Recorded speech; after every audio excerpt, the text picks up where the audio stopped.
Whew.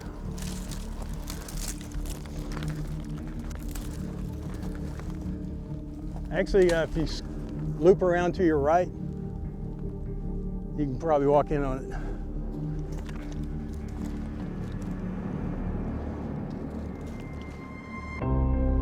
We're going to build a wall.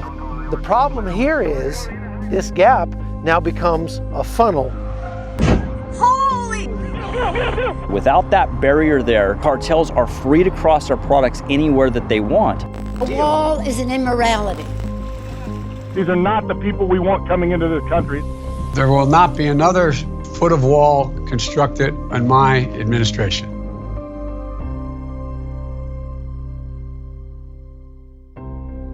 Hello and welcome to our special first-hand look at what's going on at our nation's border. I'm Tara Mergener. What you just saw is but one example of the brutal reality spilling out across our border, thousands of times over each and every day.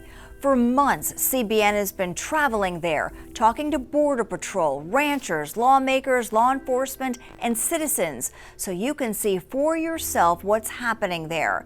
We've even gone south of the border to document where this treacherous journey to America begins for many desperate families and their brutal violence so many encounter, believing they'd get in. Now, an up-close and personal look at the tragic reality still unfolding and growing at the border as we speak.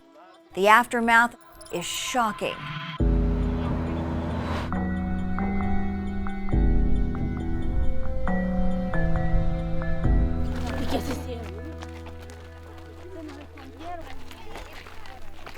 Feet firmly on U.S. soil for the first time, a group of mostly Central American migrant mothers and children smiling on the homestretch. Like the 6,000 others per day reported to be going around official entries at Texas's southernmost point, they believe the journey is a success. He saw in the news there was a new president and he had more opportunity. Smugglers see more opportunity, too, as they navigate dangerous rip currents racing across the Rio Grande, one after the other, hour after hour. Mexican authorities watch it happen from the water as U.S. border agents manage dozens, even hundreds at a time, while also trying to keep cameras away. Can you please not interfere in our enforcement? This is private property. The government does not own this property, but they're telling us we have to leave right now. During the commotion on shore, scouts give the all clear for another crossing, the distance only about the length of a football field. This is the Mexican side of the border. In the sand, the footprints of thousands of migrants who've waited to cross into the U.S. with the help of a smuggler. It happens all day, every day.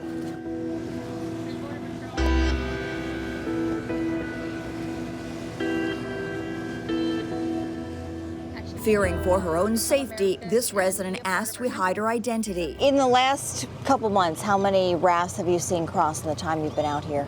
If I had to give you an estimate, I would say at least 60, 70 per day. Hundreds of people. Most come from Central America, traveling weeks to get here. Nearly all claim to be fleeing violence and poverty.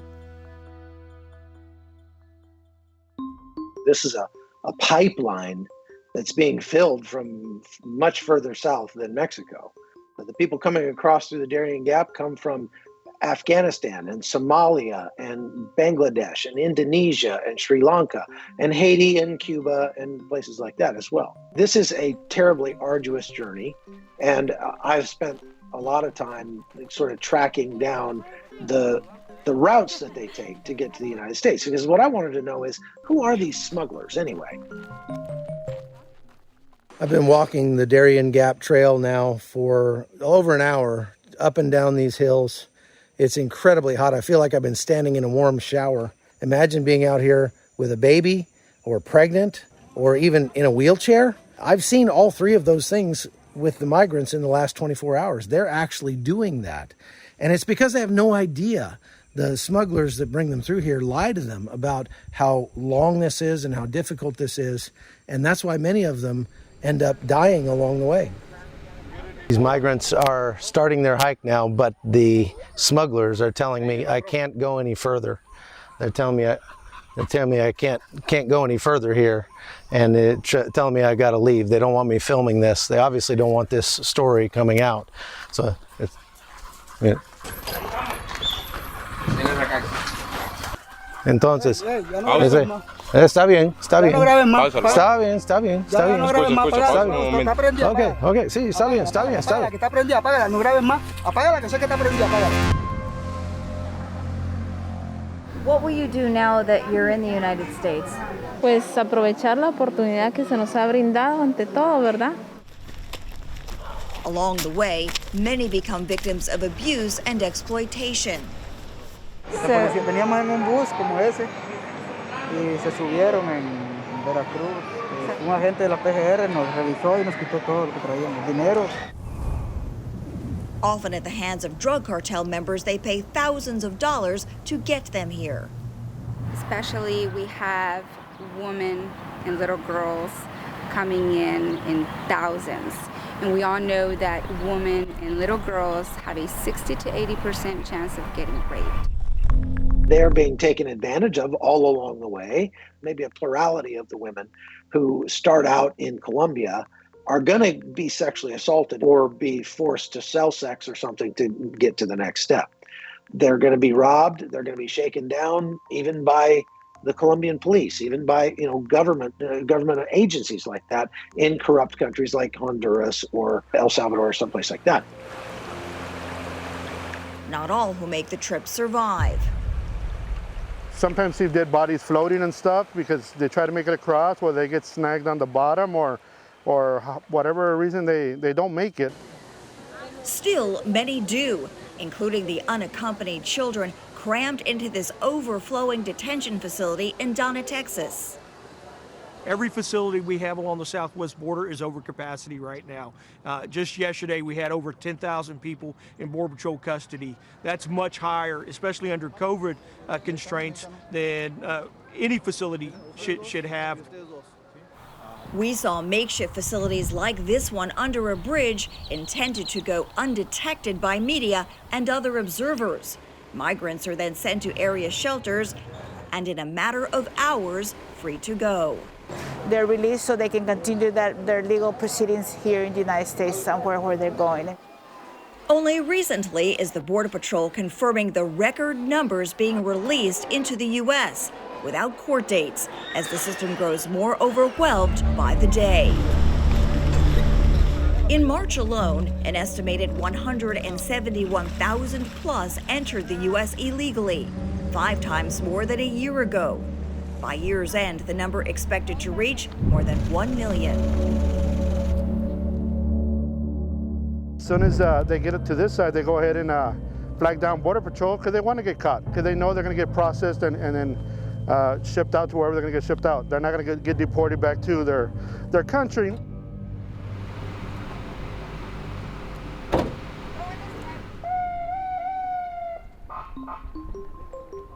I have a soon-to-be daughter-in-law who's from Armenia. They want to get married in the United States. They're supposed to wait to get married for 3 years in order to get the interview to find out whether or not they can get the fiancé visa. Or we can fly her to Mexico. She can walk across the border. She can turn herself in. They will give her a check and a plane ticket to our house. It's ridiculously difficult, almost impossible, for someone to come legally. Signs of the migrant surge, like these pans left behind, are obvious on the border. But experts say the problem is increasingly being felt across the nation in areas far from the Rio Grande Valley. Armed with an assault rifle and 100 rounds of ammo, this smuggler races to make the handoff. Suddenly, several men jump from the back, making a break for the next car, hoping to outrun the law. CBN News obtained this shocking video, recorded by the smugglers themselves. And this isn't some scene playing out in a third world country. It's on the back roads of a small South Texas town. Someone's going to get hurt. There's a great sense of unease now that they know that they are carrying weapons, and it has been documented now. Intel hasn't wanted to share it, but it's gotten so brazen now that they want the public to know. This is Brooks County, some 70 miles north of the Mexico border. And it's clear evidence that ground zero of the immigration crisis is much larger than the border itself. U.S. Highway 281, it heads north, is the main corridor for human smuggling or drug smuggling. It's known as the corridor of death. And we see why within minutes of our arrival in Falfurrias. We are going to the very south end of the county, on 281. Deputy Don White responding after another body turns up deep in South Texas brush country. One of dozens found in the past few months. We can see the prints. The footprints pointing in the direction of remains, decomposing under the hot Texas sun, not far from the beaten path. His body moved by animals from its original resting place, belongings scattered about the shrubs.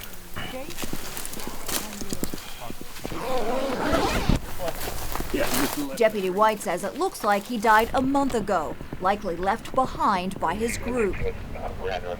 F-13, time of death, 3 o'clock even.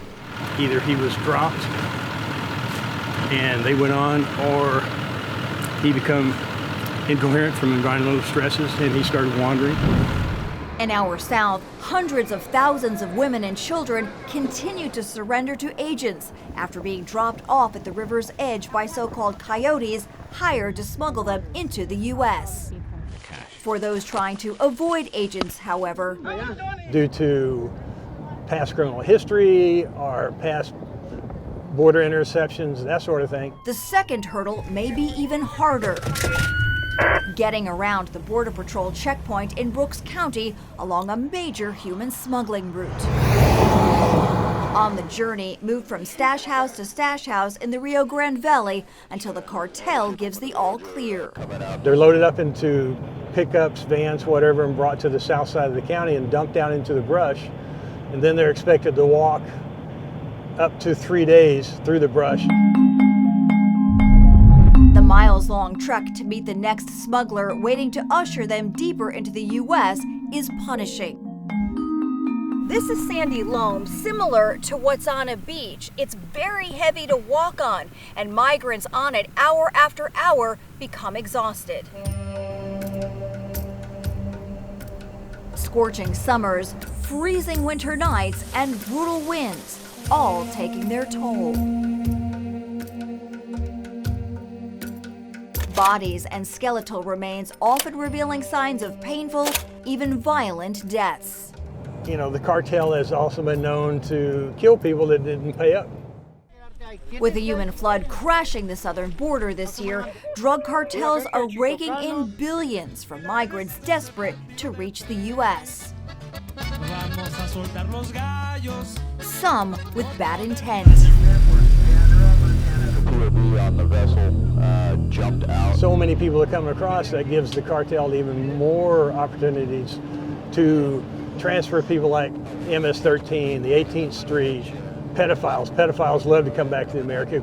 They regularly capture people coming through the Darien Gap who are on a terror watch list. And most people don't know the U.S. Border Patrol has agents in Panama in the camps where the refugees first get to when they come through the Darien Gap. Law enforcement scrambles to stay vigilant along highways. Resources in these parts are spread thin. Many border agents once patrolling this county gone, assisting with the massive influx on the border, leaving the cartel to take full advantage. It'll be a while before someone can go out there and respond to the notice that someone is going through the brush. That brush is wide open. 944 square miles of nothing but private ranch lands. In the last few months, it's really picked up, and there are profound property damage with smugglers that are being pursued by law enforcement. And it's not only that, it's armed smugglers going through private property, rural roads, at high speeds to drop off their load. Loads that law enforcement officers say defy dangerous odds in the wilderness and are fanning out in greater numbers across America.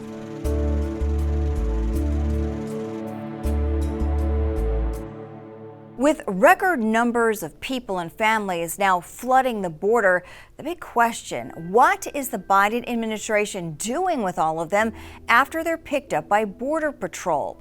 It's a complicated issue, especially when young children are involved. Well, many migrants were and continue to be sent back. Lenient policies now also make it possible for countless more to be admitted. Keep in mind, this all happened during the height of the COVID pandemic. Thousands allowed to enter the U.S. without even a COVID test, while American businesses and churches were forced to adhere to COVID mandates. We saw firsthand how they were handled and processed, and learned how even U.S. citizens were helping illegal immigrants evade police.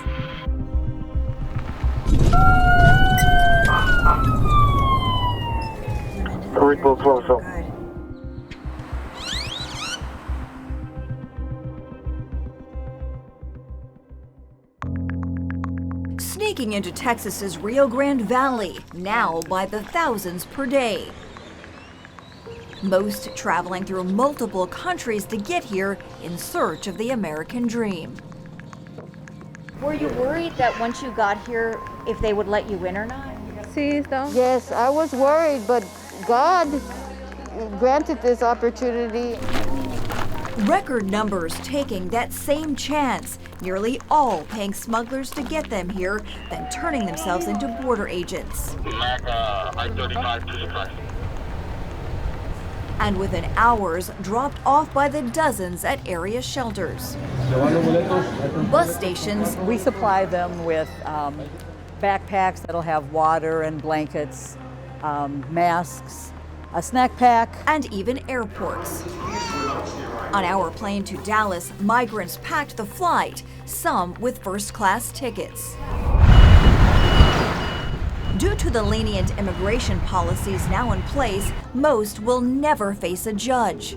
Usually you're given a court date and you are supposed to appear, which most don't appear, but at least you're given a court date. Now they're not even given a court date. Once again, we have to begin with the rising cases of coronavirus in the U.S. Not to mention, this is all happening during a pandemic. Forget temperature checks, as Border Patrol only tests migrants with symptoms. Others are checked at pop-up sites like this one at the Brownsville bus station. We saw how those testing positive were placed across the room from others, yet they still boarded buses bound for cities across the U.S. Organizations like Catholic Charities are also in the middle of the chaos. The difference we saw is that they test hundreds of migrants each for the virus. Anyone testing positive packed into vans and sent to area hotels where they are urged to quarantine. We'll test them every single day until we see a negative test result. In the meantime, they get cared for, meals and anything they need. We're in the middle of a pandemic. For so long, we've been told, stay home. Kids cannot go back to school. Keep your business closed. I don't understand what their comprehension is, to allow so many people to come in. According to law enforcement, that large number is also due to smugglers who are cashing in to the tune of billions of dollars. Do you think that the increasing numbers coming over right now is going to create more opportunity for these smugglers? Yes, I firmly believe that it's going to increase the numbers of stash houses. The individuals that are crossing, the river.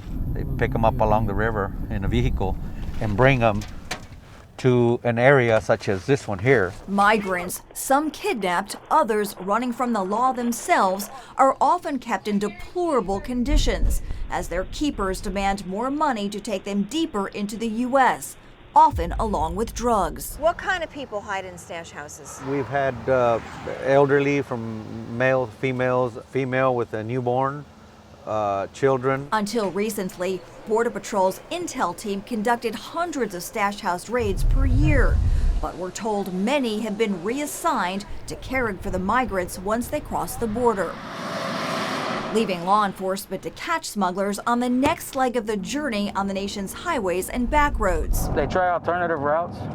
They're always looking to find different routes to smuggle, whether it's humans or narcotics. Hidalgo County constables are among those getting federal money to pay for overtime on border security. That includes traffic stops like this one, where we saw officers suspicious of a speeding car full of young men heading north.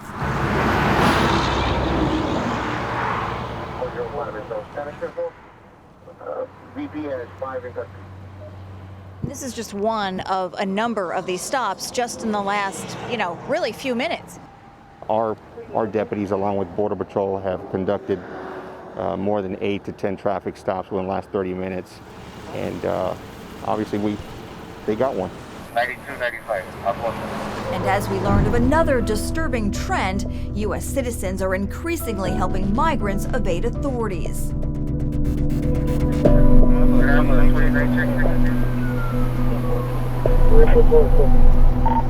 All of this leading to the same question: who and how many more migrants get away each day? And many Americans fear for the country's future. Perhaps no one feels the illegal immigration surge more than those who live along the border. Destroyed property, dangerous smugglers hiding from law enforcement, plowing through their land every day, children left behind, dead bodies turning up in bushes and in fields. Residents at the border say they have never seen this many people before trying to come across, and say they feel abandoned.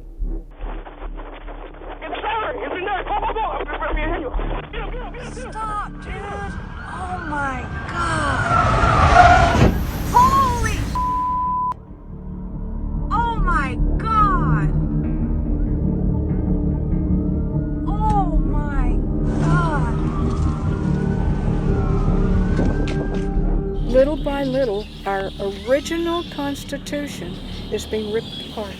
This is our bottom field, part of the Nye plantation that has been here since 1923. We have a field on the northwest side there and also on the northeast side here. You look straight through there, you see the dark trees, and then you see a light area, which is a field. That field is in Mexico. So the Rio Grande River is just right here behind us. In terms of people coming across, the situation has changed over the years. It's whopping. It's a humongous change. There was no fence, no wall. Dottie, who asked us not to use her last name, has a bird's eye view of Mexico and a deep appreciation for those who keep watch. What they go through to protect us and our properties. Without our Border Patrol, we don't have a country.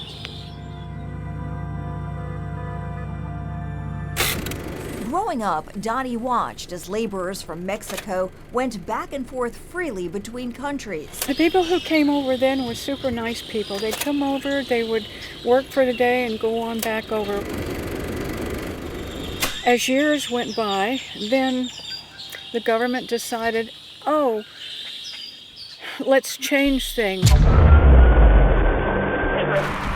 And through the years, Dottie says, the people have changed too.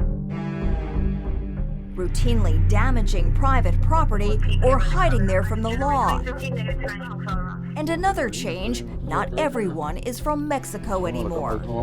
You have all these people coming from different countries here, and now just hordes of them that come through at a time. So how do you tell the good from the bad?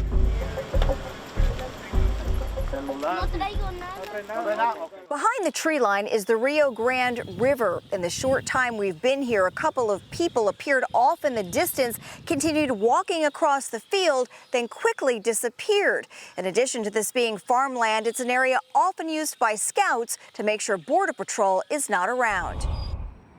Since President Biden took office, illegal entries in the U.S. hitting new highs, on track to reach 1 million or more this year. It is the direct consequence of policy decisions by the Biden administration to stop building the wall, to return to catch and release, and to end the stay in Mexico policy. Amazing what these smugglers, drivers of these trucks can go through.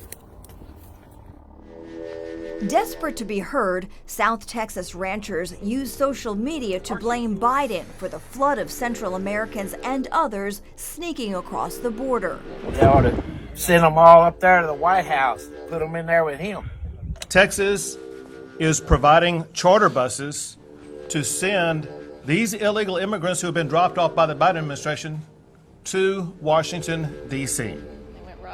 Who in their right mind thinks this is okay? Who in their right mind, when they say amnesty, give them a free pass to come in, they promise them health care, they promise all sorts of stuff. These are not the people we want coming into this country. Across thousands of miles of ranch lands, migrants running from the law have long posed a challenge, even many miles from the border. Mother, baby, and father. And as numbers swell at the border, more migrants are heading north through these parts. Ranchers say they've never seen so many people. This country's really good, humane, Mr. Biden. We come upon their camps where we find a bunch of backpacks, trash.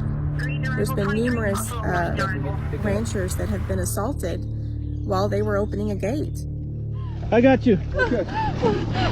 Come on. This is where these children were brought across and dumped here alone. This is where they slept last night. Look at this. Look at this.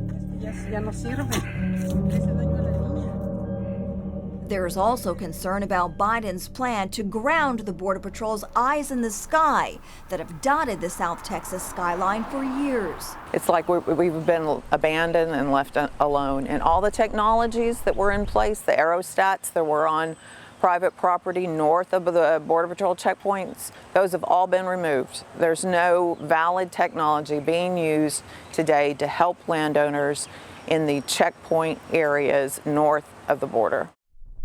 Agents see illegal crossers and their smugglers also taking advantage of gaps left in the border wall since Biden ended construction the day he took office. All of the equipment is stopped, the crews are all gone, and there are still miles and miles of gaps up and down the borderline. Dottie, who once opposed any wall on her property, now fears it will be torn down. Those people in D.C. want to say, get rid of this wall. Get rid of it. Open up the borders. Let them come across. I won't be able to live here if they do that. She's not the only one. Landowners throughout South Texas report an alarming increase in home and shed break-ins, expensive fences and irrigation lines cut, drugs left behind, and high-speed chases tearing through their yards. And for each arrest, overworked border agents and other law enforcement make, many more are getting away. We definitely need to regroup, and have a strong immigration reform. Without that, it's going to continue. Are we moving in the wrong direction, do you think? As of right now, as we sit here, yes, it's definitely the wrong direction.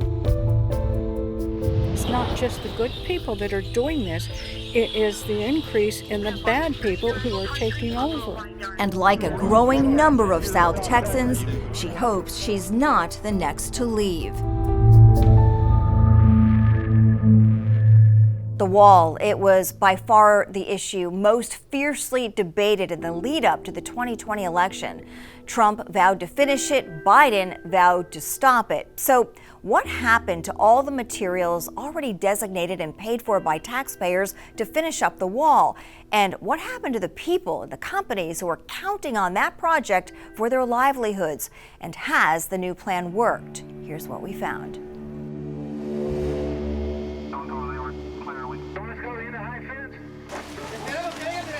All along the Texas-Mexico border, We're going to build a wall. a scene frozen in time.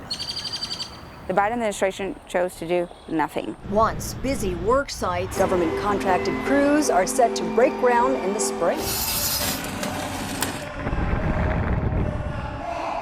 It was good for the economy. It was good for the valley. It was good for the people. sit silent.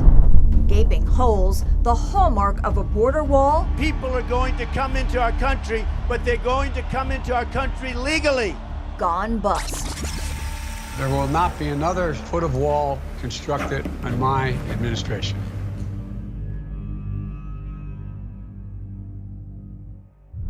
With a stroke of a pen, President Biden bringing an abrupt end to Donald Trump's 4-year fight to finish this wall.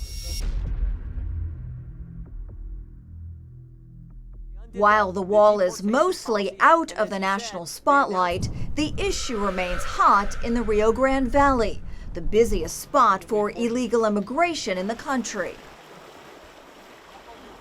Right here in New Mexico, it stops and we have an open border with just anti-vehicle barrier. We're going to call this the Biden border from now on. And the problem here is that the wall stops there, there's a big gap, and it picks up on the other side. This gap now becomes a funnel for anybody who wants to enter the United States illegally. That's unfortunate because this problem could easily be remedied. The steel bollards needed to fill this gap are already bought and paid for, stacked nearby and ready to be installed. But Biden's order to halt construction means these fence panels may never get installed, and one construction worker told us he believes they will simply be abandoned, left in the desert to rust away.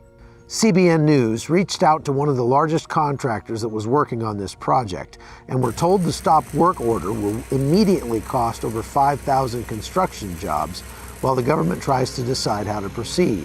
These contracts have already been awarded, so it may actually cost more for the Biden administration to halt construction than it would to simply allow these panels to be put to use. CBN also asked the Army Corps of Engineers for comment, but has yet to receive a reply. But that's not all. A few miles away, this construction yard holds more than 3,000 already completed wall panels, which works out to more than 6.5 miles of fence that could be stopping drug smugglers and human traffickers from entering this country. Instead, it's likely these hundreds of tons of purpose-built steel will never be put to use, at least not under a Biden administration. It's 7:29, News Talk 710 KURV. Wall or no wall? In my audience, the KURV audience, which is generally business-minded, they're business managers, business owners, and just hardworking people, overwhelmingly, this audience, absolutely, they'd say yes to a wall. During the Trump administration, the U.S. government paved the way for hundreds of additional sections of wall to be built along the 2,000-mile border. Biden ditched the project his first day in office. They're not worried about how it's hurting us here. A delight to Democrats. A wall is an immorality. And environmentalists. For every mile of border wall that they are building, they are clearing 20 acres of habitat. But a blow to outnumbered agents and officers tasked with slowing the flow of drugs. Without that infrastructure, without that barrier there, the cartels are free to cross their products anywhere that they want. And criminals increasingly able to bypass them and get deeper into the country. Human smuggling arrests are now skyrocketing here in the Rio Grande Valley. In Hidalgo County alone, they are now making several a day. The numbers are just going up. They'll go down for a week, they'll come right back up the next week. So I don't see an end in sight. Behind the scenes, a struggle of a different kind. We have one of the highest poverty rates. It's really just very disappointing Sections of the wall like this one can be spotted all over the Rio Grande Valley now. When the Biden administration stopped construction of the wall, an estimated 5,000 people lost their jobs. What was your reaction? Well, I took it a bit hard because I was counting on that. I was counting on that job. So was Grancelli Construction, hired, And people came down from all over the country and hired local people. then fired when the wall was nixed. How many people did you have to lay off after this happened? 14. This is where a section of the wall was going to be. Yes, right along the river here was about a 4.7 mile segment. But the company is still on the hook for the millions it poured into a cement plant built just for the wall. Leasing land It's about 35 or 40,000 a month we're carrying. and buying equipment he says the federal government won't let him use or sell. We're waiting. They say they're going to reimburse everyone, but it hasn't happened yet. At this site, there are exactly 1,087 steel panels that would have been enough for 2 miles of border wall. This dried up paint can and some cobwebs, reminders of what might have been. It's just a bad deal. I laid off 32 employees. AJ Steel LLC, who made these panels, also remains in limbo. How much money did you lose when this stopped? I'm at it right now a little bit over $300,000. As bills pile up. I sent a certified letter last week demanding payment From the contractor. from the contractor. And he basically told me, he said, I ain't got the money to pay you. And you're stuck. Yes. And now the owners off of this property are asking me for $20,000 a month until all this material is moved out of here. At the end of the day, if I don't get my money soon, I'll just take all this and scrap it. Like Garza and Grancelli, many South Texas contractors are hoping Governor Greg Abbott will make good on his promise to resume building the wall where Donald Trump left off. Had the border so closed, the best ever, and now it's coming through at levels that they've never seen before. Using $250 million in state money and taking donations to fill holes along the 1,200-mile stretch of border here. Texas is stepping up and doing a job that is truly the federal government's job. A plan that doesn't sit well with everyone. Definitely not allow states to enact or govern themselves when it comes to this federal issue because it's not their issue. Polls show Texans are split over whether or not to build the border wall. Meanwhile, the country is on track for 2 million illegal crossings like this one in 2021.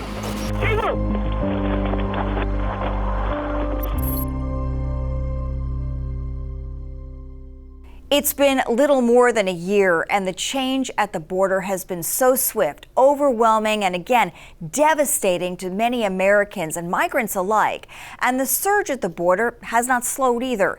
News of families getting through, tricks to make sure you get sent to a shelter and funneled into American society are being shared with family and friends, encouraging even more people to come. So where does it all end? We discuss that and more with a very special panel of guests next. We've got a couple of people here at CBN. Reid Klass, he is a photographer extraordinaire and has been to the border a couple times this year. And Chuck Holton, war correspondent who does some very serious, dangerous reporting in parts of the world most people would never think to go. I think it's fair to say that we don't see a lot of what's happening in the United States in the mainstream media. You just don't see. One of the things Reid and I are told, and I've been told over and over, is, gosh, I've never seen that before. No one ever told us that. But you, Chuck, are seeing this from a completely different perspective that definitely there's not a lot of reporting on it. What is happening before they ever get to Mexico and cross the southern border into the United States? Right. So when you ask the question of what it looks like, this is a pipeline that's being filled from much further south than Mexico. It's not like there's a travel agency you can go to in Cuba that will book you a ticket to Suriname and have somebody pick you up there and drive you all the way up to the U.S. southern border. It doesn't quite work like that. there are certainly gangs who work certain areas, and those gangs will take people from point A to point B within that area and sort of dump them off at the next step. And then another group of people will pick them up at that point and drop them off at the next step. But it's not one, entity that's taking them all the way. It's kind of like what used to hear about in the Great Depression with the hobo network, where the hobos would go around and beg for food at people's houses. And if there was a particularly nice family that would feed you pretty well, they would put a chalk mark on the curb outside their house.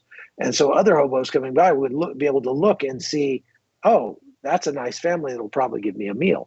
But instead of doing it with chalk marks, now they're doing it with WhatsApp groups and Facebook groups. And they're passing along information of which way people should go and not go to get through Nicaragua or to get through Costa Rica or what have you. And what a smuggler looks like is the taxi driver who gives somebody a ride to the next border. The smuggler looks like the Panamanian government. The smuggler looks like the hotel person or the family who takes in these migrants and gives them a place to stay and hide from the authorities when the authorities come through to do a sweep. That's what a smuggler looks like.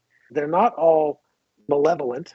There are even church groups that facilitate and assist. They give them things that make the trip easier for them. And anything that's done to make the trip easier is going to result in more migrants. And that's just the reality of it. That's just how it works. So it's a big industry. And that industry accounts for the reason why people keep coming, because there is a pathway, a pipeline that's been put together. It's not one, cohesive organization doing it. It's a whole bunch of people that are just doing their part along the way to get people further north. Yeah, exactly. And meantime, the drug cartels are making tons of money from all these migrants, paying them off, and whatever drugs, are coming through or involved. We know that more drugs are coming over the border now. And, Chuck, we talk about all these people coming up through. Reid, you had never been to the border before when we went about a year ago, and we had a conversation before we started on the way over, possibly on the plane, if I recall, that I imagined for you it would be a lot different than you imagined it would be. I had been covering the border since 2019, but this was your first endeavor. So I guess I'll start with this. Was it different than you thought that it would be? Oh, very much so, yeah. I think the first word that comes to mind is just mind-blowing. I didn't really know where to stand on the whole immigration border issue. We're in an era with so much media information coming out all the time. You read things from different outlets and you're just not sure what to believe. But going down there and seeing it in person, I think it was hard to take in the sheer amount of people who are crossing the border every day. And we were just in the Rio Grande Valley, just in South Texas. It's one hot spot. But people are crossing the border in Arizona, New Mexico, and California also every day, and in droves. And just to see people huddled under these bridges and groups of people crossing the river, it's a constant cycle. It was really hard to take in, but it makes you realize when you're there, seeing it in person, makes you realize how astronomical the issue is and how many people are crossing the border every day. Right. When I went over the first time, what stunned me was that people were literally turning themselves into Border Patrol. Most people have no idea that this is what's happening, that their vision of what's happening there, particularly in the Rio Grande Valley, is completely different than what is actually going on. Chuck, one of the things from your reporting that I took away was that you mentioned in at least one of the reports that there are many peaceful countries they go through before they ever get to the United States. What keeps them coming when you could give up early and maybe save yourself part of the arduous journey? Because it's awful for them. What keeps them coming is the pull factor of the financial gain, the financial benefit that they'll get from getting to the United States. I've tracked many of these migrants. What I'll do is I'll meet them in Colombia or even further south than that, wherever they come in to the Western Hemisphere, and then I'll track them all the way into the United States. I'll make friends with them on Facebook, and I'll keep in touch with them. And I've even visited some of them in the U.S. after they've been here for a year. I had a Cuban couple that I met just stepping out of the jungle in Panama. They were in very bad shape. And so I kind of made friends with them, and they came into Texas through El Paso. They went to Dallas, and they immediately went, they knew from these WhatsApp groups that they're on and stuff, if you go to a certain church, there's a municipal or state program you can sign up for if you're going to be living in Texas as a migrant that will give you money to help you get on your feet. And so they went and they signed up for that program. And they didn't sign up as a married couple. They signed up as two single people because then they get twice as much money. Then they got on a bus and they went to Miami. And there was another program in Florida that's similar. And so they signed up for that program as well. And they signed up as two single people again, so they got paid twice as much. Then they both got jobs under the table, working for cash, about $15 an hour. Suffice it to say that these people who had been making jointly in Cuba $45 a month, within about 6 months of making it to the United States, they were making about $60,000 a year. And at least half of that was coming from programs where they were signing up for multiple programs in multiple states. And I've often said, if somebody's handing out cookies, you can't blame people for getting in line for the cookies. What you have to do is blame the people who are handing out the cookies. And so very good-hearted, intentions for many of these programs, but the migrants have learned to game the system and to really reap the benefits of that. And then a lot of that money gets turned around and sent right back to Cuba to finance the next wave of people coming back up here. I saw some of the same migrants you saw getting on the airplane in McAllen, Texas, and stopped a couple of them and said, "What's in that folder?" And they showed us what was in their folder. And one of the things they got was that they each got a check for $1,400 from the Office of Refugee Resettlement Services. Why wouldn't they come? I mean, you can't blame them. Yeah, it makes you wonder how we're going to sustain this, because right now there's no end in sight to this. And Reid, I think one of the subjects that gets a little bit lost in all this is the communities. We talked to a woman named Dottie in the Rio Grande Valley. Dottie was 80-something years old. You walk out her door and in her yard is the wall. And years ago, she didn't want it. She fought it. There's articles of her saying, "I don't want this, it's wrong, I don't want this in my yard." Now she's afraid that they're gonna take it down. Yeah, I mean, that's a great anecdote of somebody who's had their life transformed because of illegal immigration. I mean, her property has, I was just walking around her land and you see like scraps of clothes and, tatters and shoes and stuff down by the river. So she has had a front row seat. And the fact that the wall is now bisecting her property, it doesn't striking. get any more dense and real than that. It's striking to see that wall. Like, you can't even imagine this. You're like, oh my goodness, right in her yard. There's Mexico. And she told us years ago that in the 70s, that it was a different feel, that it was people coming over. They were day laborers. They'd come over, a lot of them. And they would work for the day, and they would go back and forth. So it's interesting. I think about her every day. If I can just comment on that, I think the real difference between then and now is that they didn't have all these programs that bring everybody up and start this chain migration cycle. We didn't need the deterrent of the wall, because the deterrent was, if you try to rob this rancher's house, he's going to shoot you. It was that kind of a world back then. That was the way things were. There was this big issue about family separation back during the Trump administration. Everybody was lambasting Donald Trump for separating families. Well, let me tell you about the real family separation issue. When a guy comes to the United States from Guatemala, and I've been to Guatemala, you can go up in the mountains and find actual ghost towns. There's just a few people left back there that are all women and children, okay? And those women and children, you go interview them and they say, well, Dad and our oldest child went to the United States, and they said they were going to go and get asylum, and then they would make some money and pay for us to come up and join them.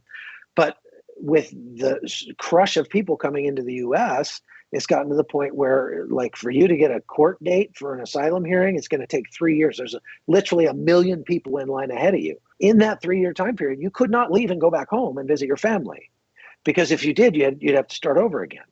And so those families were separated for 3 years. Well, guess what happened? Dad would end up getting a girlfriend in the States, getting her pregnant, and ending up with a whole other family in the U.S. And so we talked to those people, those women and children in Guatemala, and they'd say, yeah, he was sending money for a year or two, but then it just dried up, and we haven't heard from our dad in 4 or 5 years now. He just disappeared. I've heard that story over and over. It's absolutely amazing. You know, all these people coming over, 2 million, they said at the beginning of the year, it's going to be 2 million. They're absolutely on track for that, maybe far more. Talking about 8 million Title people 42. during the Biden administration, the 4 years It's of the Biden incredible. administration, 8 million people. It's incredible. And we mentioned this also, that Reid and I went to a community a ways from the border called the Corridor of Death. We have a story where we pulled up and, they're like, oh, we find these bodies. We're like, well, what are the odds we're going to be there and that's going to happen? It happened in the first 5 minutes. And I'll let you tell the story, because it was tough to see. Yeah, I mean, we spent the day with I think he was ex-military guy who just volunteers for the sheriff's department now. And his primary job is to search for deceased migrants. Mm-hmm. And it's just another day of work for him to find a dead body out in the desert, in the brush. Somebody who, and those are people who crossed illegally and likely had a criminal record, who weren't going to be excited to find Border Patrol. They were the ones who were truly trying to evade law enforcement. But yeah, I mean, it's just, I think they average like 40 to 60 bodies annually that they find in the county. And I've been in touch with them. They're way ahead this year. I haven't talked to them in a couple of months, but way ahead. And it's just been dozens and dozens. We got there, Reid, and they literally pulled out off the ground, a full skeleton of somebody, head to toe. It was amazing, which is one of the stories we did. Chuck, what's going to stop this? Do you see any end in sight? I mean, do you think there's even a desire to stop this in the U.S., or is there just too much political motivation and it's just going to go on and on? Think about the effect that this is having on legal immigration. It's much to do with how complex and ridiculous the system is. There's so much bureaucracy. There's so much inefficiency. It's almost impossible for someone to come legally. So since it was made impossible, people just go, well, why not? And they just go to Mexico and they cross illegally. I think the whole thing needs to be revamped. And that, is going to be hopefully the job of whoever the next president is. Yeah, and it's important to point out not everybody wants to game the system, right? So there's plenty of people out there who want to come here legally, want to pay taxes, want to do this the right way. I've met a number of them, but it's like when everyone else is just right, why should I? And unfortunately, it sends the wrong message that they're just, at this point, there just doesn't seem to be any end in sight. And we don't know how this is going to turn out, and it could get a whole lot worse before it ever gets better. Chuck, stay safe out there in your intrepid reporting. It's super work. And Reid, thanks for coming with me and being so great on at least 2 trips so far, and certainly more to come. And we've learned a lot, right? Absolutely. Yeah, it's been very eye-opening. All right. Yeah. We'll be right back.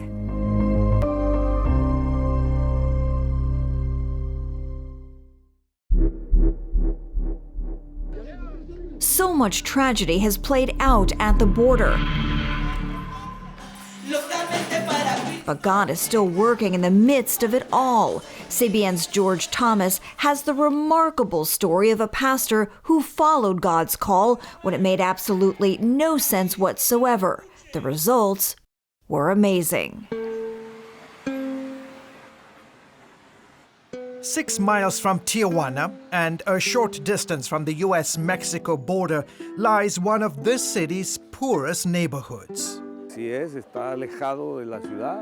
area is on the outskirts of the city. Not everyone knows about it. Not everyone wants to come here either. It's easy to see why. There are no paved roads. The hillside is strewn with garbage.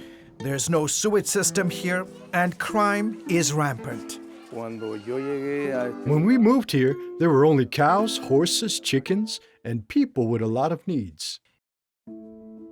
In 2011, Gustavo Banda and his wife Zaida Gulen moved to Canon de Alacran, or Scorpion's Canyon, after hearing from the Lord in a dream. It was a clear mandate from God to move here, even though there was absolutely nothing in this place. Teachers by trade, the Mexican couple were touched by the overwhelming needs of the community. Most folks here were poor subsistence farmers. God gave me a dream that I had to build a church. We worked for 8 months, day and night. We knew God was going to do something special, but nobody had a clue about what really was going to happen. That year, Templo Embajadores de Jesus, or Ambassadors of Jesus, was born in the heart of Scorpion's Canyon. Banda held services on Sunday, then hit the rugged roads the rest of the week, going house to house, ministering to physical and spiritual needs.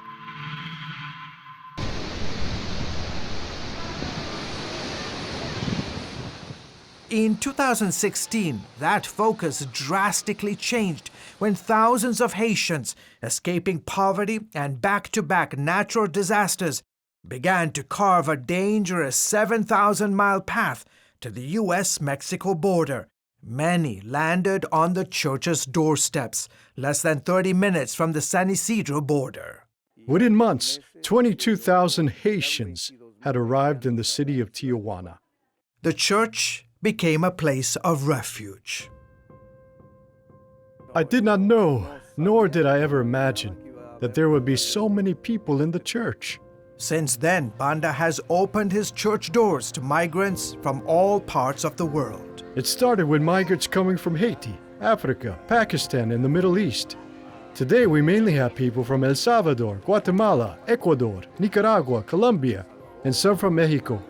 It's hard to tell, but we estimate about 35,000 people have come through the church, easily. 1,200 were staying in the church the day CBN News visited. We feed them 3 times a day. We try to help them with all their needs.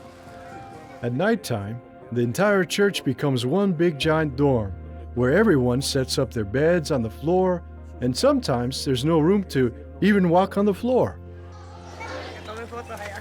Most migrants stay here an average of 6 months before trying to legally cross the border. Church volunteers run a school for the children, oversee computer training, and provide other skills that will help migrants prepare for their new life in America.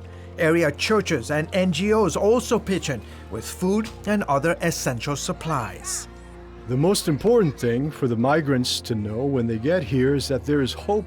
And although they have left their families behind, all of us that are here have become their family.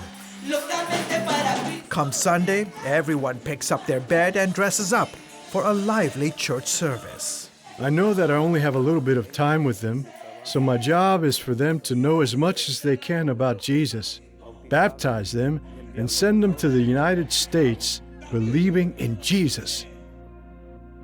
He once had a desire to be a missionary to Haiti. Not anymore. I even started learning a little bit of their language, but when I wanted to go to Haiti, Haiti came to me. And after Haiti came, all the other nations started coming to this place. I don't have the numbers, but for years we have been baptizing so many of them, and many more are surrendering to Jesus. And that's my calling now.